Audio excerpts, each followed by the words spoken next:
Hi hello నమస్తే అండి. Welcome back to Vantasala. నేను మీ విజయాని. అందరికీ నమస్కారం. అందరికీ ముందుగానే ఉగాది శుభాకాంక్షలు. మరి ఈ ఉగాది స్పెషల్ ఉండాలి కదా! అందరూ మీరు చేసిన వంట బాగా మెచ్చుకోవాలంటే ఏం చేయాలంటే ఎలాగో గారెలు వేస్తారు. ఆ గారెలు దూదిలాగా, స్పాంజ్‌లాగా బాగా రావాలంటే ఏం చేయాలి? చాలామంది అపోహ ఏంటి? గ్రైండర్‌లో వేస్తే దూదిలాగా వస్తాయి అని అనుకుంటారు. కానీ కాదండి. మిక్సీలో వేసినంత బాగా గారెలు మీకు గ్రైండర్‌లో రావు. నాకు దగ్గర దగ్గర నేను ఒక 20 సంవత్సరాల నుంచి ఈ గారెలో మాత్రం ఎక్స్‌పర్ట్ అనమాట. నిజం చెప్తున్నాను. బాగా వంటలు ఏం చేస్తాను అంటే గారెలు చాలా బాగా ఏస్తాను. మా వారు కానీ, పిల్లలు గానీ అసలు ఎంత మెచ్చుకుంటారంటే గారెల విషయంలో మాత్రం అంత స్పాంజ్‌లాగా వస్తాయన్నమాట గారెలైతేని. మినపప్పండి. ఫస్ట్ మనం పప్పు తీసుకునేటప్పుడే గారెలకి ఎలాంటి పప్పు తీసుకుంటున్నాం అన్నది కూడా ఉంటది. అన్ని పప్పులు ఒకేలాగా రావనమాట. మనకి సాయిపప్పు ఉంటది. అది కొంచెం వేరేలా వస్తదండి. ఈ గుళ్ళు పప్పు తీసుకోండి. గుళ్ళు పప్పు నిజంగా చాలా అంటే చాలా బాగా వస్తాయి. పప్పుని ఒక 2 సార్లు కడిగేసి నానబెట్టుకోవాలి. ఎంతసేపు నానబెట్టాలి? ఒక గంట, 2 గంటలు చాలు అనుకుంటాం. కానీ గారె పిండి ఉరుమవ్వాలన్నా, స్మూత్‌గా రావాలన్నా మనకి మినిమమ్ ఒక 4 అవర్స్ అయినా నానాలి. అప్పుడే గారెలు బాగా వస్తాయి మీకు. ఓకే. ఫస్ట్ టిప్ అనమాట ఇది. ఇలాగా మనకు నానిపోయిన తర్వాత ఒక 2 సార్లు కడిగేసి అప్పుడు మిక్సీలో వేసుకోవాలి. ఆ మిక్సీలో రుబ్బేటప్పుడు కూడా మీకు నేను చూపిస్తాను ఇప్పుడు. ఇదిగోండి పప్పు సగం వేస్తున్నాను ఇందులో. ఒక గ్లాస్ పప్పు నానబెట్టుకున్నానండి. ఇందులో కూల్ వాటర్ వేస్తున్నానండి. కూల్ వాటర్ వేసి పప్పు చూడండి ఇంకా ముక్కలు ముక్కలు కింద ఉంది కదా! ఇందులో కొంచెం వాటర్ పడతది. మీకు ఎంత మెత్తగా రుబ్బాలి అనంటే గారెల పిండి సరిగ్గా మెత్తగా రుబ్బరండి చాలామంది. ఎందుకంటే గారెలకు అంత అవసరం ఉండదు అని అనుకుంటారు. వాటర్ మరీ ఎక్కువ వేయకూడదండి. అంటే అలాగని మరీ గట్టిగా రాయిలాగా పిఠంలాగా రుబ్బకూడదనమాట. అంటే నేను చూపించేది నేను వేసే నా స్టైల్ గారెలకిది. మెత్తగా రుబ్బుకోవాలి కాటికిలాగా ఈ పిండిని.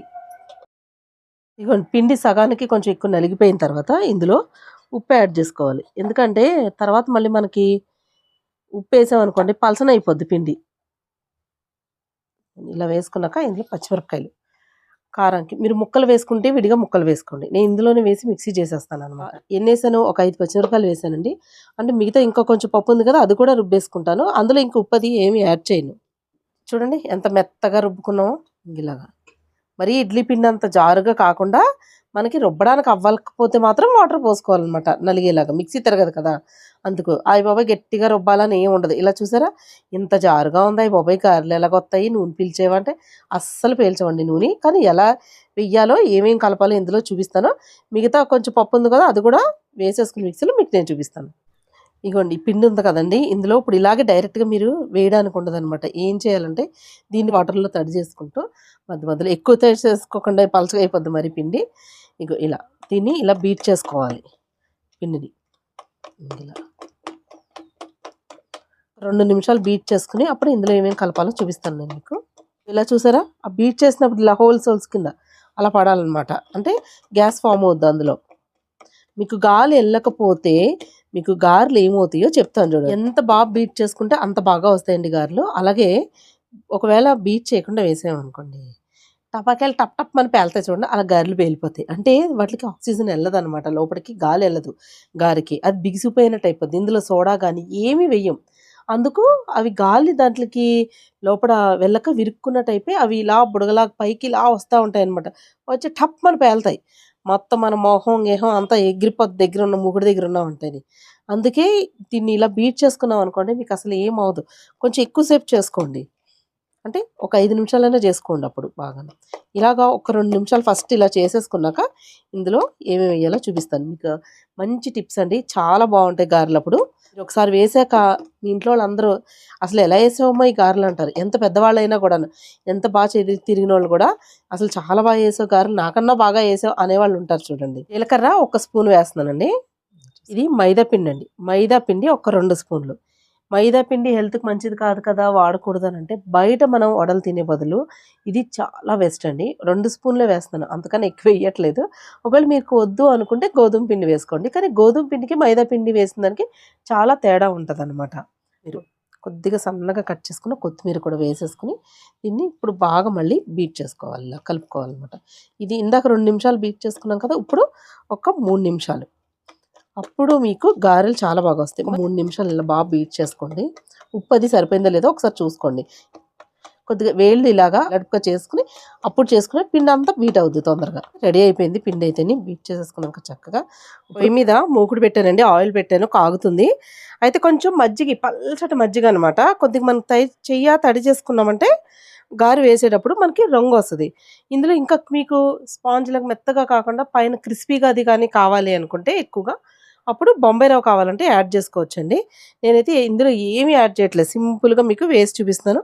ఇప్పుడు గారెని చేత్తోనే వేస్తానండి. అరిటాకు గానీ, కవర్ గానీ ఏమీ తీసుకోను. నాకు అది తీసి వేసే లోపల ఇలా వేసేస్తాననమాట. ఇలాగే ఈజీగా ఉంటది. చక్కగా కూడా వస్తాయన్నమాట. వడల టైపు వస్తాయి. ఇదిగోండి ఫస్ట్ ఇలాగా మజ్జిగలో చేయి తడుపుకోండి కొంచెం. ఇలా తడుపుకొని అప్పుడు ఎక్కువ ఉన్నదంతా తీసేసి ఇలా ఒక పక్క నుంచి ఇలా మీకు ఏ సైజు కావాలో ఇలా అనాలండి. పైకి కిందికి ఇలా ఎగరేయాలి ముద్దని. అప్పుడు ఏంటంటే గాలి వెళ్తుంది అనమాట. ఎగరేసి అప్పుడు ఇలాగా ఇలా ఇలా వేసి ఇలా వేసేసుకోవాలి. చూపిస్తాను చూడండి. మీకు నూనెలో వేసేటప్పుడైతే కెమెరా తిప్పడానికి ఇబ్బంది అవుతుందని ఇలా ఇది ఒక 4, 5 సార్లు ఇలా బాల్లా తిరిగిందంటేనే మన చెయ్యి తడిగా ఉంటేనే తిరుగుద్ది, లేకపోతే తిరగదు అలా. ఇలా మీకు ఎక్కువ హైట్‌గా ఉండొద్దు, వెల్లడిపుగా ఉండాలి అంటే అప్పుడు కొంచెం ఇలా ఇలా అనుకుని అప్పుడు ఇలా వేసుకోవాలి. చెయ్యి తడిగా ఉంటేనే ఇలా వేస్తే కిందకి పడతది. లేకపోతే పడదు. మనం చెయ్యి తడి చేసుకోకుండా వేస్తేని. ఇదిగోండి చెయ్యి తడి చేసుకుని ఇట్లా ఒక పక్క నుంచి ఇలా తీసుకుని కొంచెం వెల్లడిపు చేసుకుని ఇలా వేసుకోవాలి.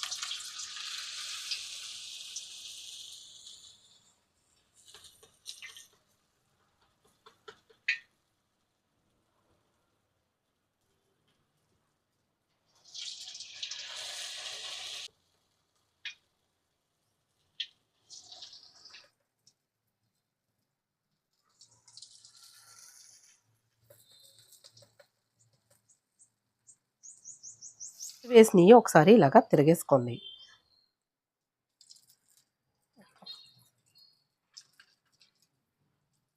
ఇవి చక్కగా మంచి రంగు వచ్చే వరకు వేయించుకోవాలి. వేగిపోయి నూనె చూడండి బాగా చతికిలు పడిపోయినట్టు అయిపోయింది. ఇంకా తీసేసుకుంటే సరిపోతుంది అనమాట. చూడండి ఎంత చక్కగా రౌండ్గా భలేగా వచ్చాయి కదా. మిగతా కూడా వేసి చూపిస్తాను. గారెలు అయితే అన్నీ రెడీ అయిపోయినండి. స్టవ్ ఆఫ్ చేసేసి తీసేస్తున్నాను గారెల్ని. ఇదిగోండి చక్కగా చాలా ఫాస్ట్గా తొందరగా వేగిపోతాయి కూడాను. కొంతమంది ఏంటంటే ఉల్లిపాయ, పచ్చిమిరపకాయ చిన్న చిన్న ముక్కల కింద కట్ చేసుకుని వేసుకుంటారు. అలా పిల్లలు తినేటట్టయితే వేసుకోవచ్చండి. ఓన్లీ నా కోసం మాత్రమే వేసుకుంటాను అలాగా. మా ఇంట్లో అయితే అసలు పిల్లలు తినరు. అంటే ఉల్లిపాయ ఇది వేసానంటే గారెలు అస్సలు ఇష్టపడరు అనమాట. గారెలు అయితే చాలా బాగా వచ్చాయండి. కానీ బీట్ చేయకుండా మాత్రం గారెల్ని వెయ్యకండి. మీరు ఎంత బాగా బీట్ చేస్తే అంత బాగా వస్తాయి. పొరపాటున కూడా పేలదనమాట. పొరపాటున కూడా పేలవు. ఎందుకు అనంటే చాలామంది మిక్సీలో వేస్తే పేలుతున్నాయండి గారెలు అంటున్నారు కదా. అస్సలు పేలే అవకాశమే ఉండదండి. ఒకసారి గారె చూడండి. మీకు నూనె పీల్చవు, సోడా ఎయ్యక్కర్లేదు, గట్టిగా రావు. ఇలా చూడండి దూదిలాగే ఉంటుందండి. నిజం చెప్తున్నాను ఎంత బాగుంటాయో. సాయంత్రం వరకు పొద్దున్నే గారెలు వేసి సాయంత్రం వరకు అలాగుంచిన గట్టిపడవు గారెలు అయితేని, మెత్తగా దూదిలాగే ఉంటాయి అనమాట. ఇప్పుడు నేను మీకు టేస్ట్ చేసి చెప్తాను చూడండి. గారెలు అయితే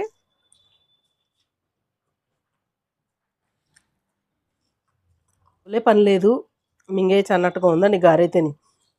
అలా మెత్తగా దూదిలాగా ఉన్నాయి. అంటారు కదా తింటే గారెలు తినాలి, వింటే భారతం వినాలి. కరెక్టేనా రేణు? అవునా? కరెక్టేనండి. కరెక్టో కాదో చెప్పండి. ఏదో ఫ్లోలో వచ్చిందని అనేసాను. భారతం వినాలి. భలే ఉన్నాయండి గారెలు అయితే. మీరు ఉల్లిపాయ ముక్కలు, పచ్చిమిరపకాయ ముక్కలు వేసుకున్నా కూడా ఇలాగే వస్తాయండి మెత్తగా దూదిలాగా. నేను చెప్తున్నాను కదండి సాయంత్రం వరకు అసలు మీకు గట్టిపడవండి. మీరు రేపు తిన్నా కూడా ఇలాగే ఉంటాయనంటే నేను ఎందుకు చెప్తున్నానో ఒక్కసారి అర్థం చేసుకోండి. మీరు కూడా ట్రై చేయండి ఒకసారి. చేసి చూసి ఎలా వచ్చిందో కామెంట్లో తెలియచేయండి. ఓకేనా? మరి ఈ వీడియో ఎలా ఉంది? నచ్చిందా మీకు? నచ్చినట్లయితే మా ఛానల్ని సబ్స్క్రైబ్ చేసుకోండి. సబ్స్క్రైబ్ చేసుకుని బెల్ ఐకాన్ క్లిక్ చేసి ఆల్ అనే ఆప్షన్ ఉంటుంది, అది కూడా క్లిక్ చేస్తారంటే మా వీడియోస్ అన్ని నోటిఫికేషన్ వస్తాయి. మరి ఇంకెందుకు ఆలస్యం, మళ్ళీ వచ్చే వీడియోలో ఒక మంచి రెసిపీతో పాటు మళ్ళీ కలుసుకుందాం. అంతవరకు బాయ్ బాయ్.